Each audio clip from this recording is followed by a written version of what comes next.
Welcome to another winner special episode of the Digitizing India Awards, a Cisco initiative in collaboration with CNBCTV18. In the first episode, we met 4 individuals and businesses that are championing the cause of Digital India.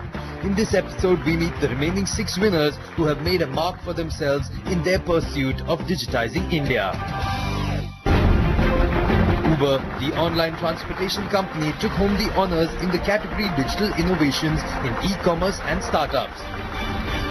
How did you come up with the idea of Uber Pool? I mean, Uber's got great success here, but what about Uber Pool? How'd that come out? I think the concept sharing of a car is not something new to society, either globally or in India. I think what Uber Pool does is actually takes data and algorithms to bring efficiency to that process. Where if you look at car ownership and usage in India today, on an average, a car gets occupied by 1.2 passengers only, which means 76% of the car's capacity is actually unutilized. So what Uber Pool tries to do is match you while booking a ride to another passenger going the same direction within certain predefined thresholds. What it does for you is it reduces your fare because you are sharing your fare with somebody else. It takes one additional car off the road because you don't need to take another car for that. And in the process, we are able to, in the longer term, reduce both pollution and congestion. So the origin is not new to human society. We put technology and data behind it. It was launched in India for the first time in Bangalore about 9 months back. And since then, it has now been scaled up to 5 cities. And we are already, as per our estimate, saved 14 million miles of distance traveled because people were sharing the ride. Okay, so obviously then it's got a great response from people, but were people a bit hesitant on sharing a car with a stranger? What was that take? Did you see any resistance to that point in the beginning? Look, I think as with any technology in the beginning, there is some early questions, but what we were pleasantly surprised is Uber Pool took off very quickly to an extent where now more than 1/4 of the trips in these 5 cities actually happen on Uber Pool.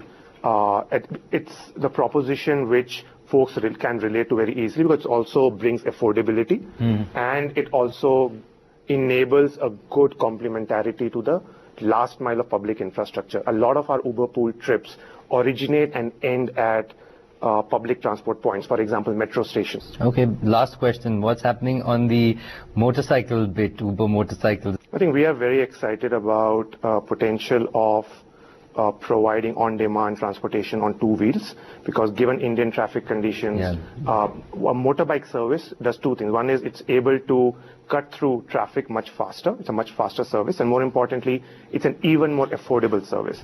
So any product which kind of either increases convenience for the riders or is more affordable is something we would love to encourage. We continue to work with local government authorities to do pilots around that product so that everybody can see the value around it. So we are very confident of the potential. In the category Innovations in the Financial Industry and Digital Banking, the winner was HDFC Bank.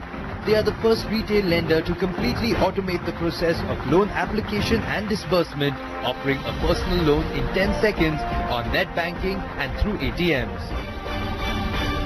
Tell me a little bit about this product. How do you get the idea?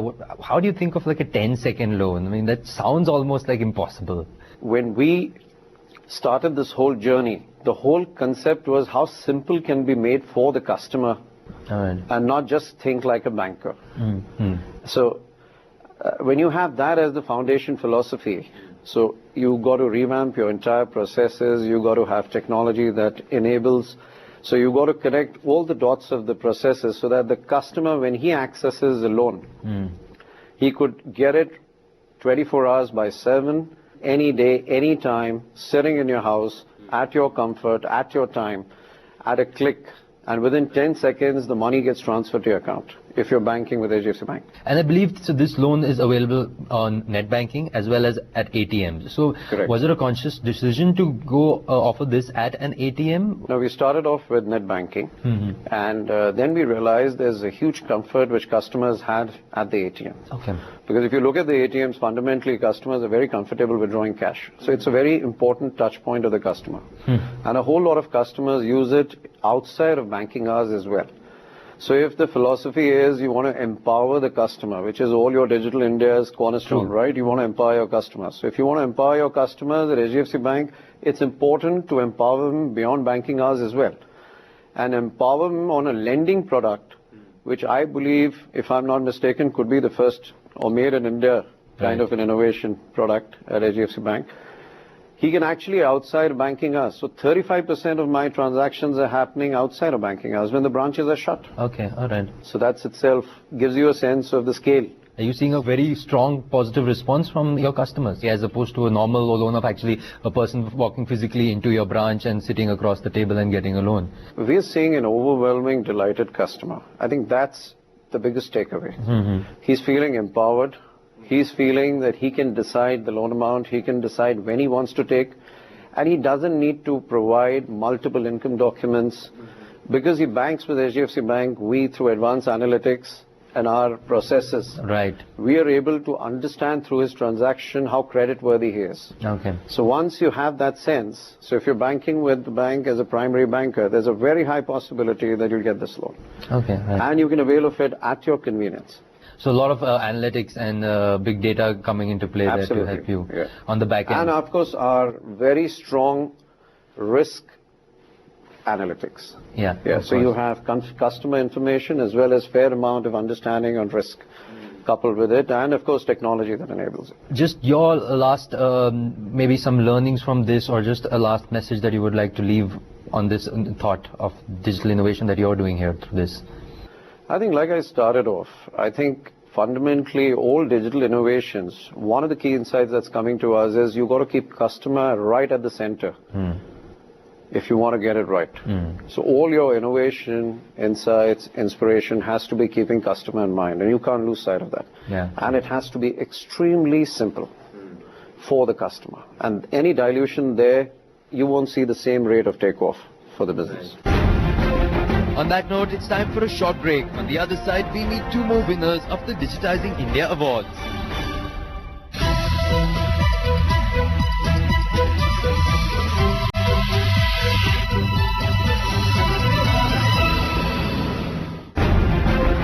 Welcome back to this winner's special episode of the Digitizing India Awards. Our next winner was Wipro under the category Digital Innovation in Citizen Services e-Governance. Their innovative digital solution was used to register the 32 million citizens of Assam in the National Register of Citizens in a span of just 3 months. If I were to say one word for making this project success, is a commitment from the stakeholders from the day one has made this project a success in such a short span of time. Thank you very much. Our next winner was Winfinet Technologies in the category Digital Innovations in Manufacturing. Their innovation, Kisan Raja, helps farmers overcome challenges of water scarcity and power shortages.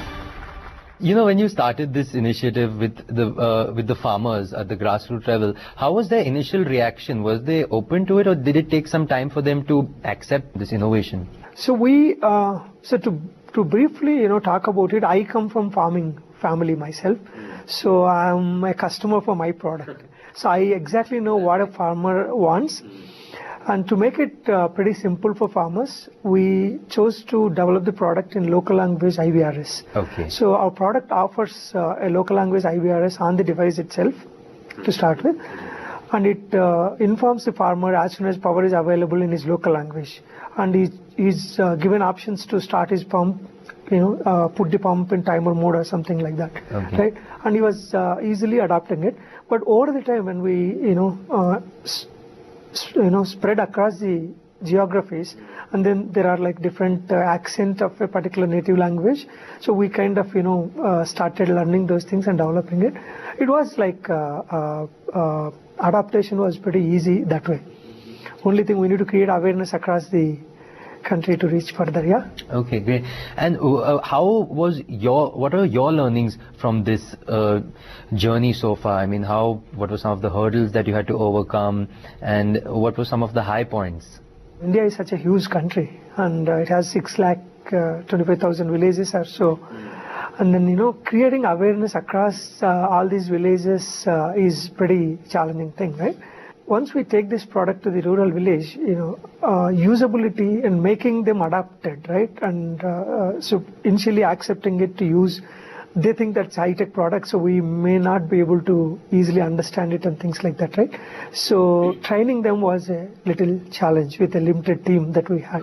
We created like local language videos and we spread it across, through local channels and whatnot, right? The final thing is affordability, right? Even today, farmers are struggling, right? When we develop a product, keeping that their affordability, so we create like multiple versions to suit, their budget as well as to serve their needs, right? So those are the things, right? The high points is like, from RTA, I read that, there are like thousands of farmers dying with electric shocks, traveling in the middle of the night to, control their pumps, keep being there all the time, while traveling. Yes. And so, when some of these activists, RTA activists, appreciate that you have really changed that landscape, so that gives us a lot of pleasure. What is Winifred's plan to kind of ride on this digital India growth also? Yeah, thankfully the government has been very proactive of late, and if you heard, this energy efficiency initiative is a huge success in LEDs and street light monitoring and whatnot. And 3 months back, government released a tender.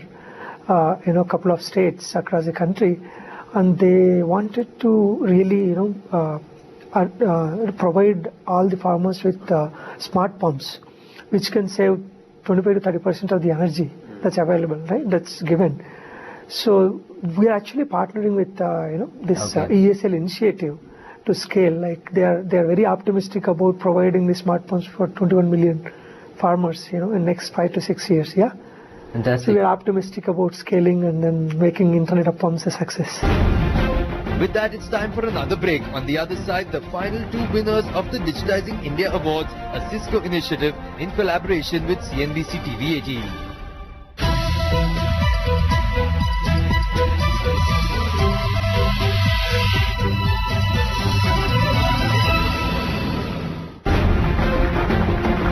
Welcome back to this winner's special episode of the Digitizing India Awards.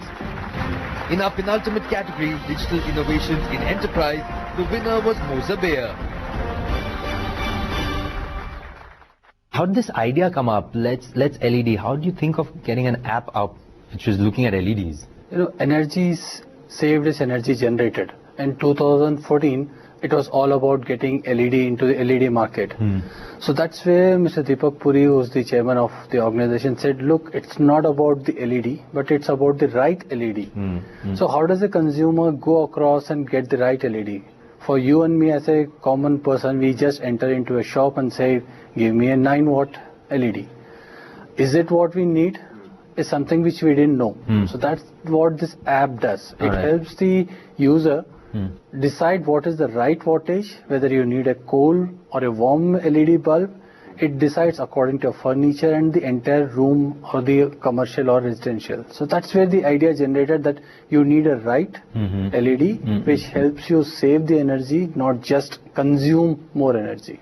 And how easy or tough was it to get it become mainstream, to get it down to the common man who's sitting at home and says, okay, let me use the app to check the light in my drawing room? Surprisingly, it was not challenging. It was more happy for them. So all of a sudden, it was all about money. It was all paisa vasool. They said, okay, we could save money, and the initial customers did save money. So it helped us in an easy awareness. There was a lot of word of mouth going on. More than the advertising campaign, it was the word of mouth which generated multiple hits for the Let's LED app. And let's talk about the market, the acceptance amongst people. Are you seeing you're saying the market is growing, but is it growing like good numbers that people are more openly accepting moving to LEDs? See, compared to 2010, 11, 12, the acceptance is more, but maybe it would take another 6 months to a year before the acceptance is really great. See, right now, if you take your residence, I'm sure there would be 30% of your house would be LED lit, not the entire 100%. So till the time we go from 30 to 100, that's the challenge that we face. Cost is just a factor, it's a byproduct. Once people start adopting LED lighting, then it becomes much easier. So that's where we feel there is much more scope to go. Okay. And what's the way ahead now? Where's the next step ahead for this app or this LED So this part? app is for the rest 70% now. To get the rest 70% in a household to believe that, look, yes, this app can help us pick up the right LED. Once you start using a right LED, I'll give you an example. There are a lot of people who at the evenings never sew. Have you ever wondered that sewing is not done in the evening? I've heard those. Because there was no light. But we formed a superstition and we never went to that. But the right kind of light helps you do that in the evening, night, it doesn't matter. So we are trying to pick up into that category which is in the evening times. Once you go back to home, you want a nice ambient light which helps you. So that's where the market is and that's where we would pick up. So you're a great example of having used digital innovation in a market where nobody would have thought, I mean, for example, it's a simple decision for a layman. I have to buy a bulb for my house. I don't put my head to it, but you have changed the game there by coming up with this digital innovation. Your thoughts for some of the viewers out there about your learnings from this and what's your experience?